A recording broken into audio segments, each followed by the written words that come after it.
বিসমিল্লাহির রহমানির রহিম। আসসালামু আলাইকুম। প্রথমেই আসতে হয় একজন গৃহিণীদের রান্নাঘরে। আর যতই চাকরি করি না কেন, যেহেতু গৃহিণী বলবো ওই কারণে যে যারা ঘরকন্নার কাজ করে তারাই কিন্তু গৃহিণী। আমি একটা সরকারি চাকরি করি, সেটা একটা আমার পরিচয়। আমি সন্তানদের মা, সেটা আমার আরেকটা পরিচয়। যাই হোক, সকালবেলা রান্নাঘরে এসে এই যে আগের দিন চুলা এভাবে পরিষ্কার করা হয় নাই, যার কারণে অনেক তেল চিটচিটে ময়লা দেখাচ্ছে। আর এই যে চুলার সামনে যে টাইলসটা, সেটাও কিন্তু বেশ নোংরা দেখাচ্ছে, এই যে আপনারা দেখতে পাচ্ছেন। আসলে এটা ওইভাবে প্রতিদিন তো পরিষ্কার করা হয় না, কয়েকদিন পর পর পরিষ্কার করা হয়, কিন্তু বেশ কয়েকদিন যাবৎ পরিষ্কার করার সময় হচ্ছে না, কারণ গরমে এত বেশি কষ্ট হয়। মানে প্রয়োজনীয় কাজটুক সেরে রান্নাঘর থেকে পালিয়ে যেতে পারলেই মনে হয় ভালো লাগে। আর প্রথমে এসে এই যে এখন চাল ধুবো, তাই চাল এখানে কিছু একটু সময় ভিজিয়ে রেখে গিয়েছিলাম। আর এটা যেহেতু মোটা চাল, একটু ভালো করে কষলে কষলে ধুতে হবে, বেশ আমার কাছে তাই মনে হয়। আর আমরা তো একবারে একসঙ্গে ড্রামে বছরের চাল রেখে দিয়েছি, ওষুধ দিয়ে রাখা হয়, যার কারণে একটু ভালো করে কষলে কষলে যদি না ধোয়া হয় তাহলে মেডিসিনের একটা যে বিষক্রিয়া সেটা থেকে যায়। তাই একটু ভালো করে কষলে কষলেই মানে 2-3-5 বার এরকম করে ধুয়ে নিতে হবে। যাই হোক, এটা একটু পানি দিয়ে রেখে যাই, পরে আবার এসে ধুয়ে নিব। এরপর কি কি রান্না করি একের পর এক সবগুলোই আপনাদের সঙ্গে শেয়ার করব ইনশাআল্লাহ। এই যে আগের দিনের নোংরা বেসিং, এটাও পরিষ্কার করতে হবে। ডাইনিং টেবিলের অংশটা গুছিয়ে নিলাম মোটামুটি সব কিছু এক সাইডে রেখে, আর এই পাশটা পরিষ্কার করে নিলাম।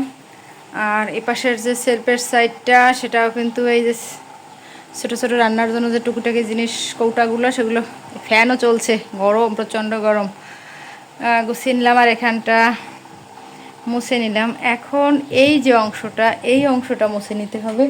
আর এই অংশটা স্বাভাবিকভাবে মুছলে হবে না, এরকম ভীম দিয়ে মুছে নিতে হবে, ঘষে ঘষে। বেশ আজ কয়েকদিন যাবৎ পরিষ্কার করা হয়নি, যার কারণে একদম তেল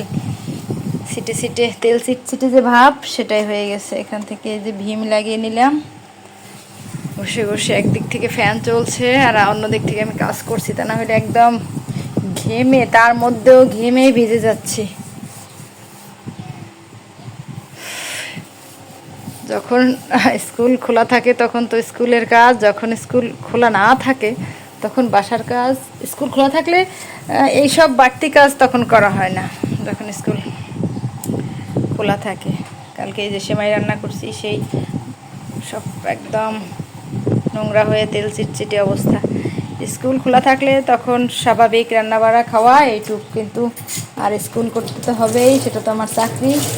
আর এরপর যেদিন বন্ধ থাকে, সে বন্ধের দিনগুলোতে কিন্তু বাসার এই যে বাড়তি কাজ, পরিষ্কার পরিচ্ছন্নতা, কাপড় চোপড় ধোয়া, ঘর বাড়ি পরিষ্কার করা, জিনিসপত্র পরিষ্কার করা, এই বাড়তি কাজগুলো কিন্তু বন্ধের দিনে আরও বেশি করতে হয়। স্কুল খোলার দিনের থেকে বন্ধের দিনে অনেক বেশি কাজ থাকে। সব ক্লিন করার পর বেসিংটা ক্লিন করে নেব সুন্দর করে। আগে চারিদিকটা ক্লিন করি, তারপরে বেসিংটা ক্লিন করব।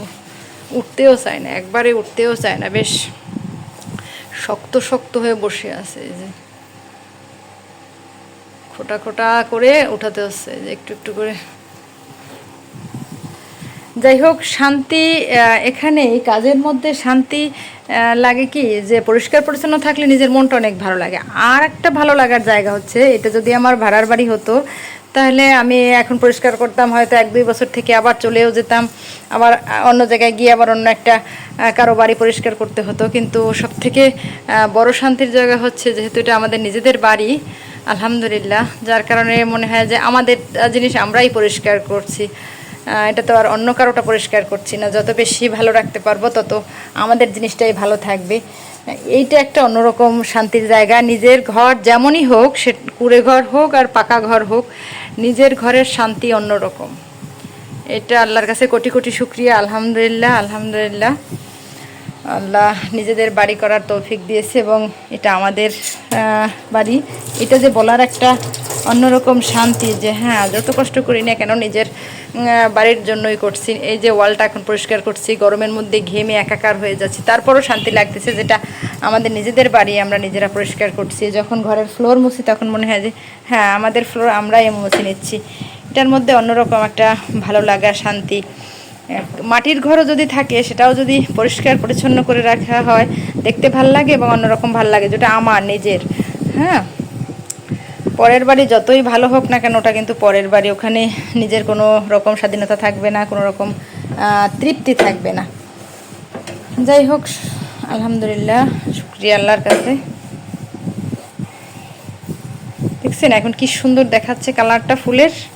এখনও কিন্তু ওইভাবে ক্লিন করা হয়নি, আগে এটা দিয়ে ক্লিন করি, তারপরে আবার ন্যাকড়া ভিজিয়ে মুছে নেব, তখন কিন্তু ফুলটা অনেক সুন্দর দেখাবে। আর আমার এই তুলার ফুলটা কেমন লাগে প্লিজ আমার আপুদের কাছে, ভাইয়ারা হয়তো এত বেশি এই বিষয়ে বুঝবেন, আপুদের কাছে কমেন্ট করে জানতে চাচ্ছি কমেন্টের মাধ্যমে, যে আপুরা একটু কমেন্টের মাধ্যমে জানাবেন যে আমার এই গ্যাসের চুলার ফুলটা কেমন লাগে। আমি কিন্তু অনেক পছন্দ করে এই চুলাটা কেনা হয়েছে ঢাকা দিয়ে, আমার চুলাটা ঢাকা দিয়ে কেনা হয়েছে। আমরা তো আসলে বাগেরহাটের মানুষ, কোনো কাজে ঢাকা গিয়েছিলাম তখন এই চুলাটা পছন্দ করে নিয়ে আসছি।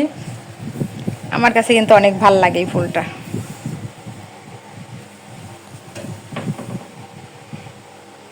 আর এই যে টাইলসটা দেওয়া চুলার সামনে, এই টাইলসটাও আমার পছন্দ করে দেওয়া।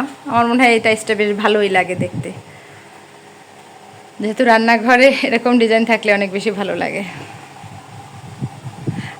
বাড়ির কাজের ক্ষেত্রে আপনার দুলাভাই ওইভাবে কোনো রকম আমার উপর প্রেশার দেয় নাই, বলছে যে সংসার করবা তুমি, আমি তো সারাক্ষণই বাইরে বাইরে থাকি, তোমার যেটা ভালো লাগবে, তোমার যেটা পছন্দ, তুমি সেই সারাক্ষণ তো তুমি ওর ভিতরে থাকবা, তুমি সেটাই নিবা যেটা তোমার কাছে ভালো লাগবে। তারপরও আমি কিন্তু একচেটিয়াভাবে ওরকম মতামত দেই না, আমরা দুজনে পরামর্শ করেই যেটা আমাদের কাছে ভালো লাগে, দুজনের কাছে ভালো লাগে, সেই জিনিসটাই কিন্তু আমরা কেনাকাটার চেষ্টা করি। তারপর সে আমার মতের উপর অনেক বেশি প্রাধান্য দেয়, আমিও আবার তাকে ছাড়া কোনো কিছুই কিনতে পারি না, সে আমার উপর প্রাধান্য দেয়, আমি আবার তাকে সঙ্গে নিয়ে কিনতে মানে শান্তি লাগে, যে হ্যাঁ দুইজনে একটা মত দাও, তোমার মত থাক আমার মতো থাক, দেখা যাক কোনটা ভালো হয়। আসলে এভাবেই কিন্তু শান্তিটা বজায় থাকে। এই যে ছোট্ট একটা সেলফ দেওয়া, এটা কিন্তু আমার হাতে বানানো, বলতে এটা লাগিয়ে দিয়েছে আবিদ। আমার একটা পরিকল্পনা ছিল যে এরকম ছোট্ট একটা সেলফ দিলে এই কৌটোগুলো আমি কিন্তু এইখানে রাখতাম, এই যে এই অংশটায় রাখতাম, তখন অনেকটা জায়গা আটকা পড়ে যেত, কোনো কিছু ওইভাবে রাখা যেত না। এখন বড় বড় তেলের বোতল ছাড়া তেমন কিছুই কর্নার নাই, এই পাশটা পুরো ফাঁকা। আর এই ছোট্ট ছোট্ট কৌটোগুলো এখানে রাখলে মানে কেমন, মানে অনেকটা জায়গা নষ্ট তো, দেখতেও ভালো লাগতো না। পরে এই সেলফটা মাথায় আসলো যে এরকম একটা সেলফ দিলে কেমন হয়, দোকানে গিয়ে বললাম, দোকানদার বানিয়ে দিল, পরে আবিদ আমাকে সেট করে দিয়েছে। এখন কিন্তু অনেক উপকারী এই সেলফটা, ছোট্ট ছোট্ট ছোট্ট ছোট্ট অনেক কৌটা এখানে ধরা হয়, বোঝা যায় না যে কত কৌটা এখানে আছে।